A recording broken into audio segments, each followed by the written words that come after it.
So we are going to finish the lesson from yesterday. Okay, and I broke it into two parts because I didn't want to give you the whole lesson in one day to avoid having you overwhelmed. But I'm going to refer to the notes that we worked on yesterday. Okay, so before I do any of that, let me just give you some information here that I didn't give you yesterday, and I held off for a reason. So you have the following possibilities. Okay, so possibilities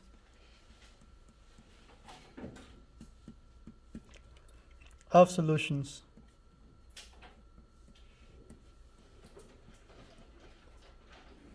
So I'm going to show you the graphs here. So part one, this is from the lesson, the first lesson. Okay, so for part one, this is what you saw on the assignment. You have the absolute value graph, which is again a V-shaped graph. Okay, and I'm going to draw three of them.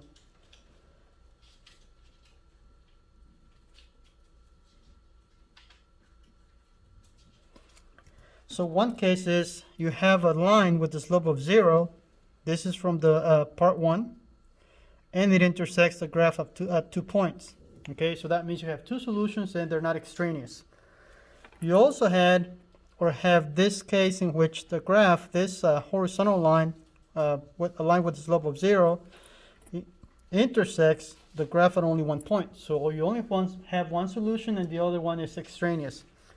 And you also have this case in which the line does not intersect the graph of the absolute value function, which means you have two extraneous solutions, which was the case on this example from yesterday. When we checked, that gave us a false statement. That's because this line doesn't intersect that graph.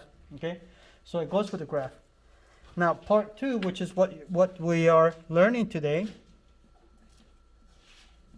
Okay, so part two, I'm going to draw again three absolute value graphs, and then I'll give you more information about this.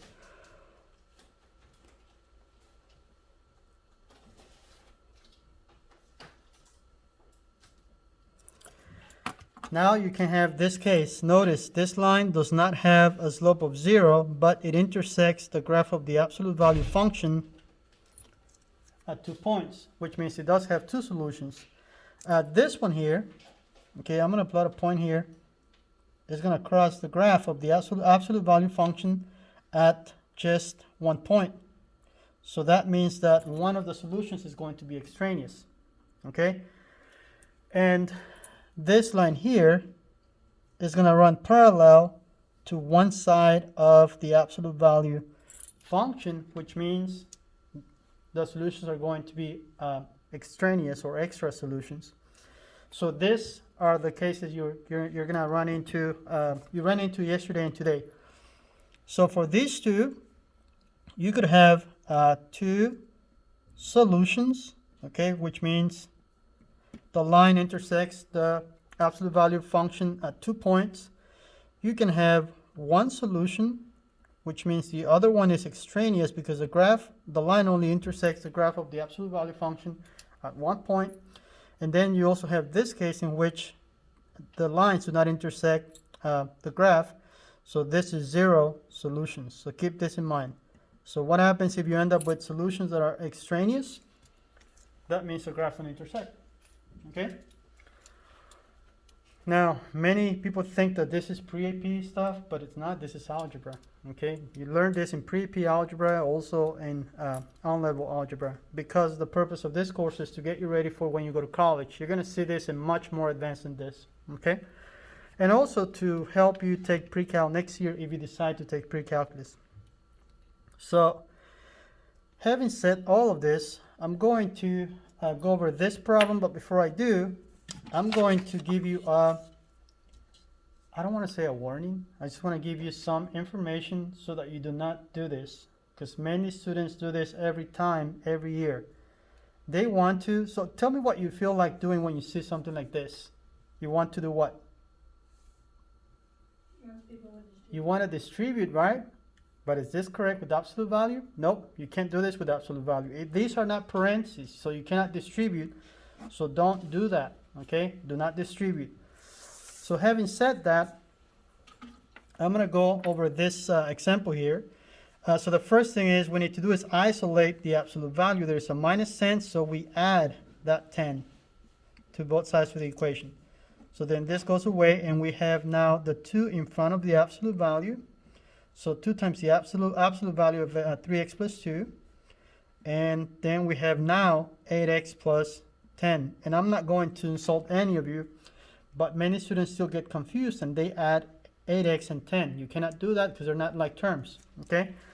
Now we have a 2 in front of the absolute value. The next step is to, very good, you divide by 2 on every one of the terms.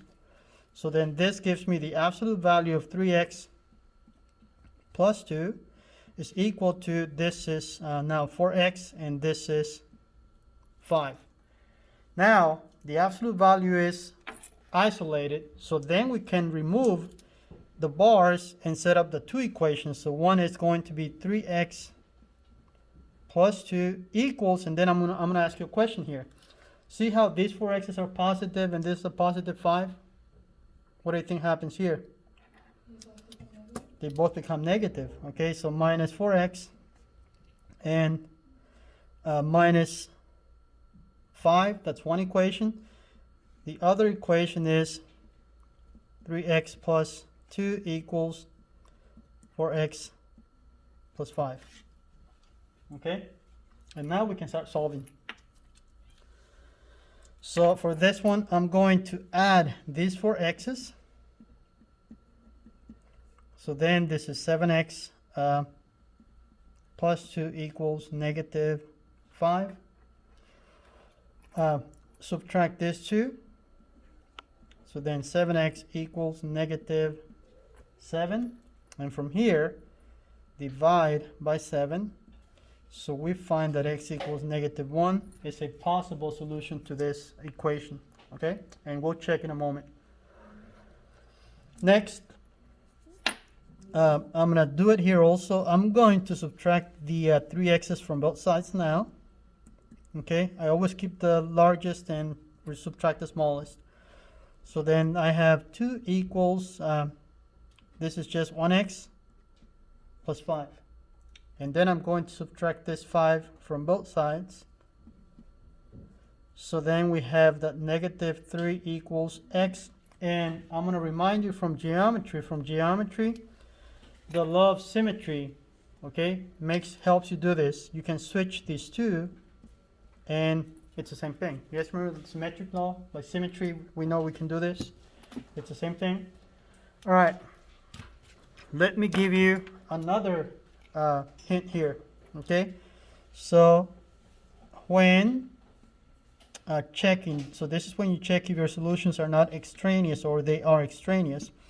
When checking, and I'm capitalizing this because this is very important, nothing can move sides, and many students do this because they think they're solving, but you're not solving, you're just checking, okay? So do not do that. So to help you with this, you always go back to the original equation to check. You don't go to this one, or either one of these two. You always go back to the original one, okay? So what I'm going to do first is I'm going to check the first solution. So check negative 1. So whatever I see an x here, I'm going to plug in or substitute that x with the negative 1. So this has a 2 in front of the absolute value, then 3, and instead of x, negative 1. And then I'm going to add 2, subtract 10, and see if this is equal to 8 times negative 1. Okay, so this is 2. 3 times negative 1 is negative 3 plus 2, and this is inside of the absolute value. Yeah, I'm sorry. Thank you. Okay, minus 10 and question mark 8 times negative 1 is negative 8. So 2, negative 3 plus 1 is negative 1. Okay. The absolute value of negative 1 is positive 1, so this becomes 2 times 1. minus 10.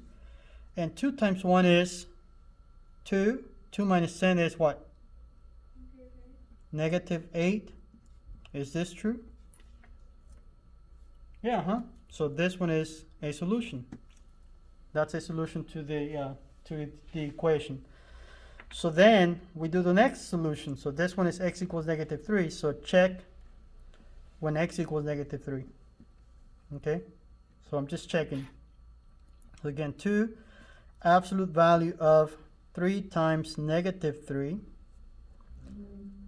plus 2 minus 10, is this equal to 3 times 8 times negative 3? Again, question mark. So 2, 3 times negative 3, that's negative 9, plus 2 minus 10, question mark. 3 times negative 3, that's negative 24. Negative 9 plus 2 is negative 7.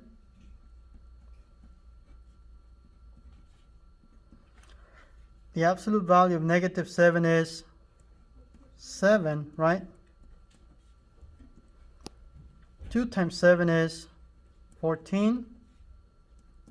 14 minus 10 is 4. Is 4 equal to negative 24? The answer is no. So this is not a solution. So this one is extraneous. So I'll just write EXT for this one. Okay, so this one is a solution. So these two, this graph, absolute value function, and the line are going to intersect at just one point, not two, which means it's going to look similar to this, because don't forget the slope of this line is not 0, it's actually 4. The slope of that line is 4. Okay, so it's going to look something like this. And I'll stop there, and then I'll let you work on the assignment.